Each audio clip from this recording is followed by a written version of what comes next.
mahirap ang paglilibing dito sa aming baryo. Babaybayan mo muna itong napakahabang dagat bago mamayatid ang isang tao sa kanyang walang tungan. Dito, alis papunta pa lang kami sa destination na aming pupuntahan. Habang sakay kami nitong malaking bangka. Sa sitwasyon na ito, masaya pa sila.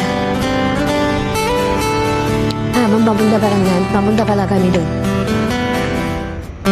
Sa aming tutugpahan.